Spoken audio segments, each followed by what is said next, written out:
Corner Radio Bisnis Pas FM. Halo mitra bisnis, kembali saya Nina Amelia bersama Anda untuk Tax Corner menjawab pertanyaan Anda yang sudah dikirim ke redaksi Pas FM. Pertanyaan kali ini datang dari Bapak Jimmy di Jakarta. Pak Agus, orang tua saya meninggal dan meninggalkan warisan berupa rumah, ruko, surat berharga, tabungan, dan perhiasan. Warisan tersebut khususnya rumah sudah ada yang atas nama anak kandung 2 orang dan ada yang masih atas nama orang tua. Akta waris sudah dibuat. Pertanyaan saya, bagaimana ahli waris melaporkan harta warisannya? Rumah dan ruko dilaporkan atas dasar nilai apa ya Pak Agus? NJOP saat ini atau nilai beli pada waktu orang tua membelinya? Perhiasan dilaporkan atas dasar nilai apa? Apakah harga perhiasan saat ini atau harga perhiasan saat orang tua beli dulu? Surat berharga dilaporkan atas dasar nilai apa? Dan apakah harga beli awal atau harga pasar saat ini? Apakah dengan melaporkan warisan di SPT ahli waris akan menjadi objek untuk penelitian atau pemeriksaan pajak oleh account representatif KPP? Baik, Pak Jimmy, pertanyaan Anda akan dijawab oleh Bapak Agus Susanto-Lihin, tax partner dari ATS Consulting. Untuk aset berupa ruko, ya rumah, itu dilaporkan pada saat si ahli waris itu menerima harta warisan tersebut. Jadi misalkan begini, ahli waris menerima harta warisan berupa rumah dan rukonya di tahun 2021. Ya, maka dilaporkannya itu sesuai tahun perolehan, ya. Jadi tahun perolehan di 2021. Nah, untuk dasar pengenaan pajaknya, bagi ahli waris yang menerima harta warisan berupa tanah dan bangunan, itu kita lihat di Undang-Undang BPHTB, di Undang-Undang nomor 20 tahun 2000. Jadi untuk harta warisan berupa tanah dan bangunan itu dikenakan berdasarkan nilai pasar. Nah, tetapi apabila nilai perolehan objek pajaknya tidak diketahui ya, atau memang nilai pasarnya diketahui nilai pasarnya, atau memang nilai pasarnya itu lebih rendah daripada NJOP ya, NJOP yang digunakan untuk pengenaan pajak bumi dan bangunan PBB, maka dasar pengenaan pajaknya itu adalah nilai NJOP ya. Jadi nilai NJOP pada saat tahun terjadinya perolehan.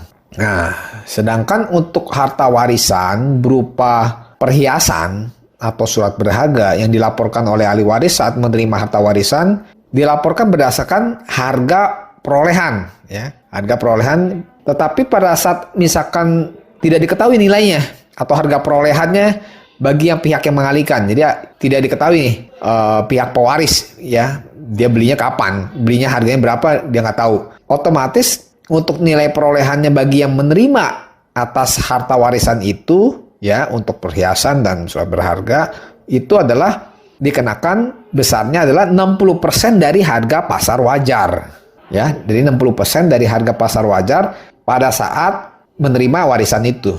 Nah, jadi aturannya itu kita lihat di Keputusan Dirjen Pajak nomor 11 tahun 1995. Jadi yang mengatur mengenai penetapan dasar penilaian bagi pihak yang menerima pengalihan harta yang diperoleh dari bantuan, sumbangan, hibah, dan warisan, yang mana memenuhi syarat sebagai bukan objek pajak penghasilan dari wajib pajak yang tidak menyelenggarakan pembukuan. Nah, tetapi kalau memang misalkan harta warisannya itu tidak memenuhi persyaratan sebagai penghasilan yang bukan objek pajak, misalkan harta warisannya itu tidak dilaporkan di SPT tahunan PPh si pewaris, ya otomatis nggak memenuhi syarat. Karena tidak memenuhi syarat sebagai penghasilan yang bukan objek pajak, maka untuk pelaporan hartanya itu untuk perhiasan dan surat berharga dicatat berdasarkan nilai pasar.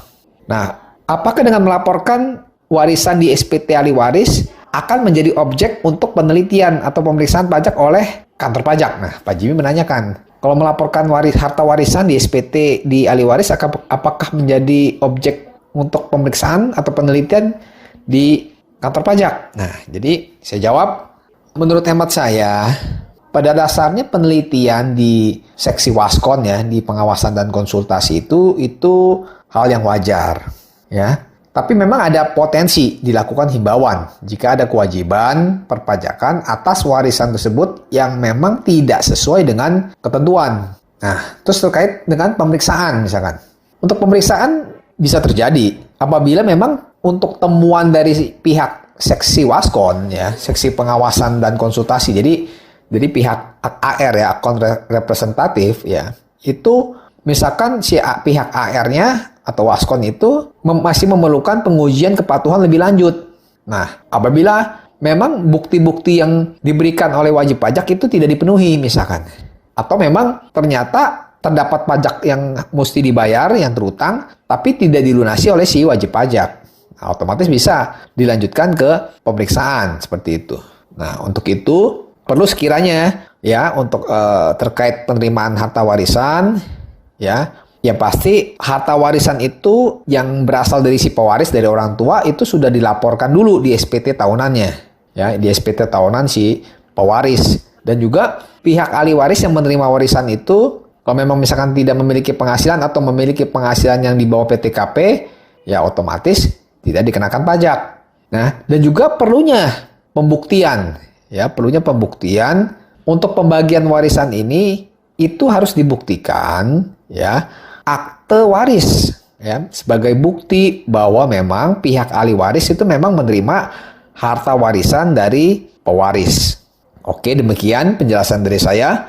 Saya Agustus Satulihin, semoga bermanfaat untuk Pak Jimmy dan pendengar PAS FM. Demikian Agus Susanto Lihin, Tax Partner ATS Consulting dalam Tax Corner Radio Bisnis PAS FM. Jika Anda memiliki pertanyaan seputar pajak, email ke redaksi@pasfm.com.